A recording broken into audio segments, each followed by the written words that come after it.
strong.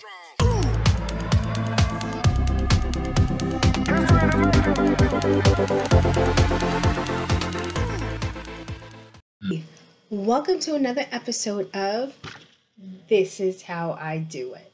So, today's episode, we're going to be talking about children and how to deal with the coming of age of your child. Every child, I have to put this disclaimer out there, every child grows at a different rate. Every child has completely different personalities, and you can't expect all your children to be exactly alike. I know that firstborn was golden and they did everything right. The second one, more than likely, is not going to be like that one.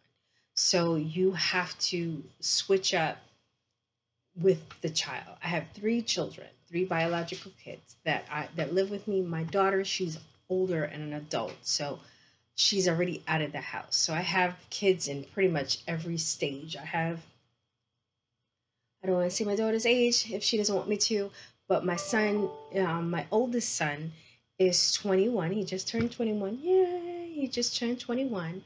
My middle son is 12, and the youngest, which we're trying to wean him off being called the baby, is he turned 7 this year, or almost last year, depending on when you see this. So he turned 7, and this we're in 2020 right now. So I say all that to say I've been through a lot.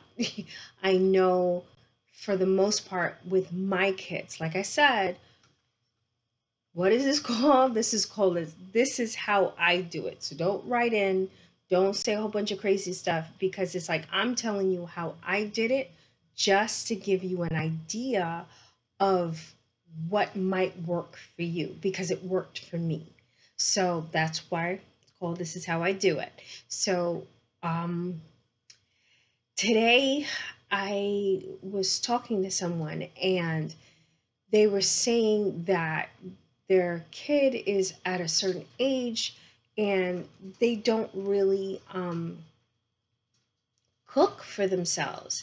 This person, she does everything. She's a phenomenal mom and she does everything for her child. She is an only child, and she does everything for her child. And the the child is really really smart. It's and I know this not to say, oh, what are you trying to say? No, it's just that this everyone knows a child who's way beyond the year that it says on their birth certificate. That child is that child. So it's like when I was like, you're not you're still cooking, like not cooking, but you're still like making sandwiches for your kid. Why? I'm like, they're really smart. Like, I could probably teach that person algebra and they'll probably get it. They'll get at least the concept of it. That's how smart they are. So I'm like, no, you do a lot. You do a lot. You do a lot for all of us.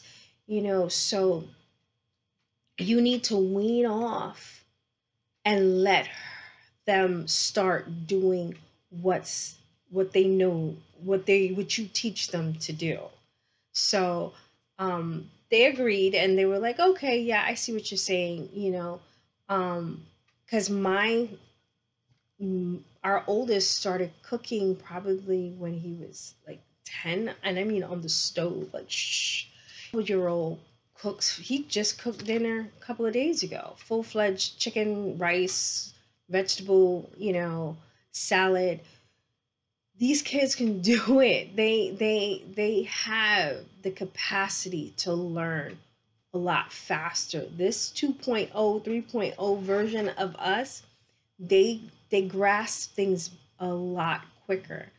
But what I found talking to this person, I found that they grew up in a strict house. They grew up in a household where, maybe things weren't quite done for them. They had to really do things on their own and like learn how to do things early because their parent was in survival mode. So just like my parents, they were in survival mode. So it wasn't that they didn't love you. It's just that they didn't have time at that time to really stop and coddle you. It was kind of like, yo, let's go. You got to get us going. And I started cooking really early. But I like to cook. I like to watch my dad cook. So that's how I started to cook early. Now, my oldest son was the same thing. He would watch his dad cook, and he liked it, and then he started cooking. Now, my middle son was a little different. I had to notice that he wasn't like my oldest. So, and then once I noticed that, I said, okay, I'm going to have to, I wouldn't say use the word force, but I would have to encourage and have him start cooking. And the way I did that was, first I taught him. I was like, okay, this is what you do with this. This, and even if he has the face like, still do it. Fix your face, let's go. This is how you do this. But lucky for me, he loves to learn. So he wanted to learn. So it wasn't too many, but there were days that he was like, I don't feel like cooking. I was like, do you think I feel like cooking every day? Get in the kitchen. So, but I taught him step by step. I didn't just throw him in there. I taught him the safeties of cooking, the dangers if you're not paying attention, how to cook, how long to cook. And that went on for about a week or so, I believe, roughly a week or so, on and off. A couple of weeks actually, on and off, before he actually made his first meal by himself. So it's, if you have little kids, like if they're like 7 or like even 8, don't put them on the stove.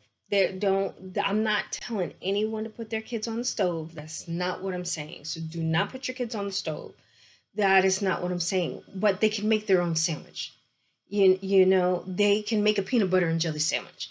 If they're really hungry, they can. Because what you don't want, what no one wants, is your kid not, a kid who's not able to fend for themselves, who's not able to kind of, if I'm hungry, yo, damn, I'm hungry. There's no one around. They're not calling you talking about, oh, where you at? I need to eat. So it's like, you don't want that. You don't want that at all. So like I told my like I told the person, you got to let go a little bit. And it's all about letting go. It's all about letting go, and knowing that they're going to be okay. They're going to figure it out. Like my youngest, my husband has this thing about, oh, don't give him food, it's hot, he's blowing on it and stuff. And it's like, you can't do that. You don't do it to our middle son. You definitely don't do it to our oldest son or daughter. So it's like, don't do this. And you didn't do this with the other kids. So it's like, but with my husband, this is the last one. There's no more after this one. So it's like, he coddles him, which I get, but it's like, I have to keep telling him, because what I don't want, he's 7 now. So what I don't want is for him to be 10 years old and my husband's still blowing on his food. That's crazy. If you can't learn hot, then you have a problem. So today I was like, no, let him figure it out. And he figured it out, and he ate his food, and it eventually cooled down. So I say all that to say, you gotta let your kids grow up. You got, especially the only child, because I know that's the only one, and especially the baby. I understand, but you have to let them grow up. You have to let them begin to have their own responsibilities, because if you don't, and you do everything for them, and you stay out of balance, they are going to be out of balance. When you're out of balance, your kids are out of balance. So you have to kind of be like, okay, I'm not saying, throw the reins and you don't got to do nothing no more. That's not what I'm talking about. There has to be a balance between, me and balance. There has to be a balance between They don't know what they're doing. I do everything for them, and they're off to the wind. Figure it out. I'm on vacation. There's a balance between the two. And the best way that like I said, this is how I do it. What I did was, and how I did it was, I took them step by step and I said, okay, this is how you do this. This is how you do that. And then if they have any questions, go back. You got to remember they're kids. Don't go, please, please, please, please, please stop going. I told you already. Didn't I tell you how to do this right? That is not okay. It's not, because it's going to make the kid not want to come to you.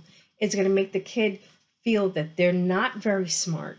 And that's not what, and then eventually they're going to still get it wrong. And then you're going to have an argument and be upset and all that stuff. So it takes a moment to be kind.